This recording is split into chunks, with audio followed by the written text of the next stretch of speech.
Halo teman-teman, saya Kristaleda Cindy yang akan mengajak teman-teman untuk mendalami tugas dan tanggung jawab awam Katolik. Nah, teman-teman, pertama-tama setiap orang Kristiani itu melalui sakramen pembaptisan dipanggil untuk satu misi utama, yaitu menjadi garam dan terang dunia. Iman itu bukanlah sesuatu yang berhenti di bangku gereja saja. Bahkan kita pernah mendengar bahwa iman tanpa perbuatan adalah mati. Nah, kita dipanggil untuk membangun masyarakat yang adil dan manusiawi, menjadikan hidup bermasyarakat sebagai medan pengalaman kasih kepada Allah dan sesama. Nah, inilah esensi dari ajaran sosial gereja yang kita pelajari dalam modul ini, yaitu menghormati martabat manusia, mewujudkan kebaikan bersama, serta membangun perdamaian. Nah, lalu siapakah kaum awam itu? Yang pertama, umat awam itu bukanlah sekedar penonton atau penerima pelayanan dari pastor atau imam gitu ya. Nah, awam itu adalah bagian vital dan pelaku aktif misi gereja. Nah, secara sederhana, awam adalah umat beriman yang tidak menerima tahbisan suci dan bukan anggota biara, gitu ya, baik suster maupun bruder gitu.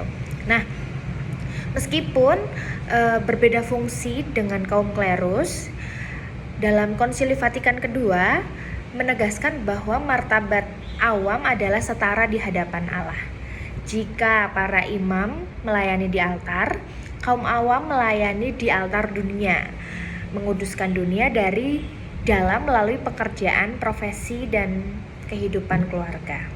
Nah, lalu tanggung jawab dan ciri khas awam itu bagaimana sih?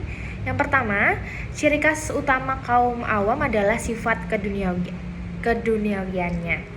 Dunia dengan segala kompleksitasnya yang berisi hukum, politik, ekonomi, dan budaya adalah medan perutusan bagi kaum awam. Kaum awam itu dipanggil untuk menjadi seperti ragi yang hadir di tengah adonan masyarakat untuk mengubahnya dari dalam sesuai dengan semangat Injil. Nah, kita bertugas mengatur hal-hal duniawi agar berkembang sesuai dengan kehendak Kristus Sang Pencipta kita. Nah, selanjutnya, meskipun sebagai kaum awam, awam itu juga punya tugas begitu ya, dan berpartisipasi dalam 3 tugas Kristus. Yang pertama, sebagai anggota tubuh Kristus, kaum awam mengambil bagian dalam 3 tugas Kristus, yaitu tugas imamat, yaitu menguduskan dengan melaksanakan ibadat rohani dan mempersembahkan pekerjaan sehari-hari sebagai pujian kepada Allah. Yang kedua, tugas kenabian atau dalam hal mewartakan. Awam itu menjadi saksi iman dan menyuarakan kebenaran Kristus di tengah masyarakat melalui kata-kata dan tindakan. Yang ketiga, tugas rajawi, memimpin atau melayani. Di sini awam mengatur diri dan lingkungan sekitarnya dengan semangat pelayanan demi tegaknya kerajaan Allah. Nah, itulah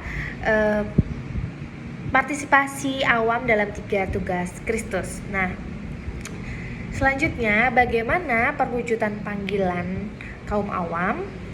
Nah, di dalam kehidupannya, panggilan itu diwujudkan dalam 2 ranah. Secara internal, kaum awam aktif dalam panca tugas gereja atau 5 tugas gereja dalam bidang liturgi, pewartaan, pelayanan, persekutuan, dan kesaksian. Lalu secara eksternal, kaum awam diajak untuk menjiwai tata dunia, yaitu misalnya di kantor atau di sekolah atau di pemerintahan. Awam itu hadir untuk memulihkan martabat manusia dan menjadi jiwa bagi masyarakat yang seringkali kehilangan arah. Nah, maka meskipun tugas kita beragam, awam dan imam gitu ya, tetapi kita itu adalah satu umat Allah. Tidak ada perbedaan martabat berdasarkan status sosial atau jabatan kita. Kita semua dipanggil menuju kekudusan yang sama melalui satu imam dan satu baptisan. Mari kita melangkah bersama dalam semangat sinodalitas, saling mengabdi dan melayani untuk mewujudkan wajah Kristus yang transformatif bagi dunia.